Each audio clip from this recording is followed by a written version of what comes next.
ఇప్పుడు ఇక్కడున్న రైతులందరినీ ఉద్దేశించి నేను మాట్లాడాలనుకుంటున్నా. 2014లో రాష్ట్ర విభజన జరిగినప్పుడు కట్టుబట్టలతో మెడబట్టి మనం బయటికి గెంటేశారు. రాజధాని ఎక్కడ ఉండాలో కూడా చెప్పని పరిస్థితి. ఆనాడు చంద్రబాబు నాయుడు గారు ఆంధ్రులందరినీ ఒప్పించి ఒకే రాష్ట్రం ఒకే రాజధాని కానీ అభివృద్ధి వికేంద్రీకరణ నినాదం తీసుకున్నాం. దాంట్లో భాగంగా అనంతపూర్కి కియా మోటార్స్ని తీసుకొచ్చాం. ఆనాడే అనంతపూర్ జిల్లాకి జాకీ లాంటి పరిశ్రమలు తీసుకొచ్చాం.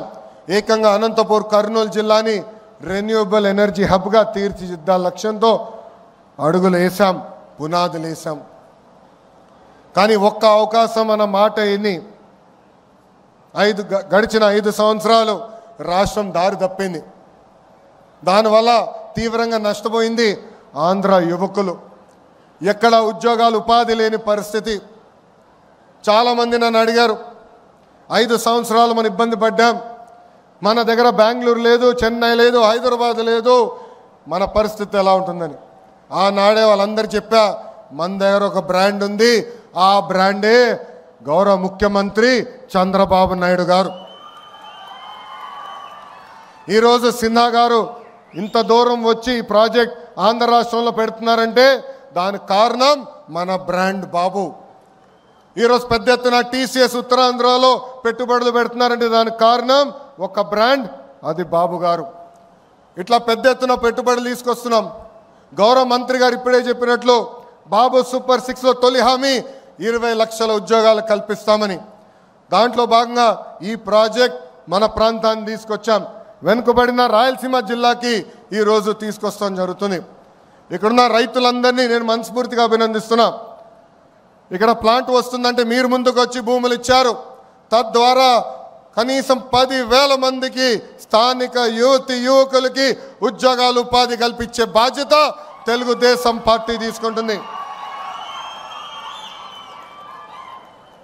గౌరవ ముఖ్యమంత్రి గారు ఒక టార్గెట్ పెడితే మేము అందరం సీరియస్గా తీసుకుంటాం. 78 గిగావాట్లు ఏకంగా ఆంధ్ర రాష్ట్రానికి తీసుకురావాలని చెప్పారు. విద్యాశాఖ మంత్రిగా నేను అధికారులకు ఆదేశాలు జారీ చేశాను. కంపెనీలతో సెంటర్ ఆఫ్ ఎక్సలెన్స్ ఏర్పాటు చేశాం. వాళ్ళకు కావాల్సిన దానికి మన యువకులను తీసుకుని ట్రైనింగ్ అందజేసి ఏకంగా వాళ్ళ కంపెనీలోనే ఉద్యోగాలు ఉపాధి కల్పించే బాధ్యత మేము తీసుకుంటాం. ఈ ప్రాజెక్ట్ వల్ల రాబోయే రోజుల్లో మన కరెంటు ఛార్జీలు తగ్గుతాయి. గడిచిన 5 సంవత్సరాలు 1 మెగావాట్ కూడా రాలేదు, 1 బ్యాటరీ స్టోరేజ్ సిస్టమ్ రాలేదు. గడిచిన 5 సంవత్సరాలు వాళ్ళు చేసిన తప్పుల వల్ల ఈరోజు మనందరం ఏకంగా భారం పడుతుంది, మన పైన పడింది. మనం డబ్బులు చెల్లించాల్సిన పరిస్థితి వస్తుంది. అందుకే ఇలాంటి ప్రాజెక్టులు తీసుకొచ్చి కరెంటు ఛార్జీలు తగ్గించే లక్ష్యంతో మీ ప్రభుత్వం పనిచేస్తుందని ఈ సభాముఖంగా తెలుపుతున్నా. మన నేలపై జనరేట్ చేస్తున్న కరెంట్ ఏకంగా ఆంధ్ర రాష్ట్రానికి కాదు, మొత్తం భారతదేశానికి మన ఆంధ్ర రాష్ట్రం అందించబోతుంది.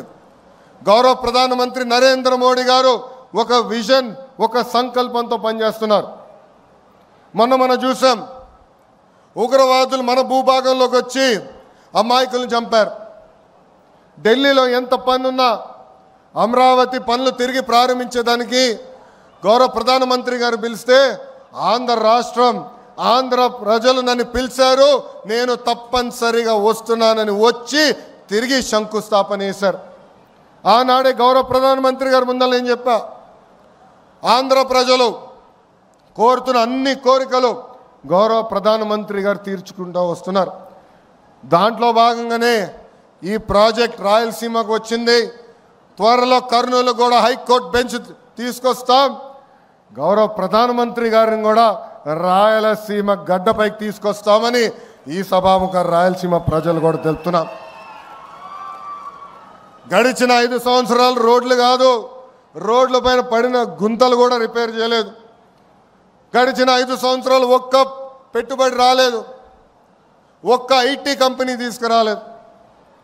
పొద్దున్న లేచిన దగ్గర నుంచి రాత్రి వరకు మేము అన్ని తలుపులు తడుతున్నాం, అన్ని గడపలు తొక్కుతున్నాం. దాంట్లో భాగంగా నేను డావోస్కి వెళ్ళా. సిన్హా గారు గౌరవంగా నన్ను భోజనం పెట్టి పిలిచారు. ఆ భోజనంలో ఆయన ఒకటే చెప్పారు, గడిచిన 5 సంవత్సరాలు ఎన్ని కష్టాలు పడ్డాం, కానీ ఈసారి బాబు గారు తిరిగి వచ్చారు, నువ్వు అడుగుతున్నావు, అందుకే నేను ఆంధ్ర రాష్ట్రంలో పెట్టుబడి పెడతా, ప్రత్యేక రాయలసీమ ప్రాంతంలో పెట్టుబడి పెడతానని చెప్తాం జరిగింది. సిన్హా గారినే కాదు, టాటా సన్స్ చైర్మన్ చంద్ర గారిని కూడా కలిసాం. 3 గంటల సేపు ఆయన ఆఫీస్లో నేను కూర్చుని మాట్లాడా. దాంట్లో భాగంగానే టాటా ఎనర్జీ వచ్చింది, టీసీఎస్ వచ్చింది, ఇంకా అనేక పెట్టుబడులు కూడా టాటా లాంటి సంస్థలు పెడుతున్నాయి. ఇవన్నీ మీకు ఎందుకు చెప్తున్నానంటే, ఇక్కడ చాలామంది నిరుద్యోగ యువకులు ఉన్నారు, తల్లిదండ్రులు ఉన్నారు. ఒక లక్ష్యంతో మేము పనిచేస్తున్నాం, ఒక కసితో మేము పనిచేస్తున్నాం. అది 20 లక్షల ఉద్యోగాలు ఆంధ్ర రాష్ట్రానికి తీసుకొచ్చేదానికి.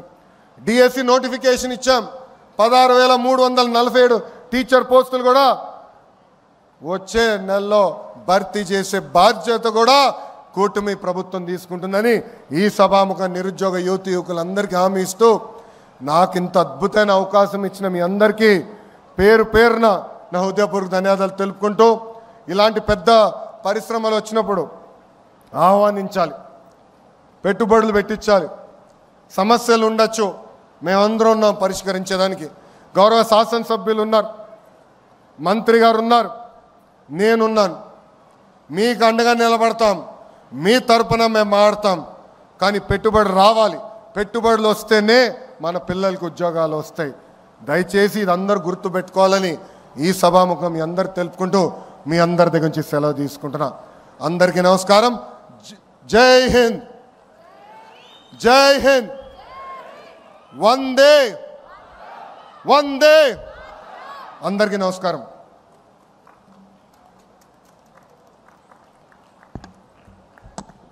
Thank you very much, sir.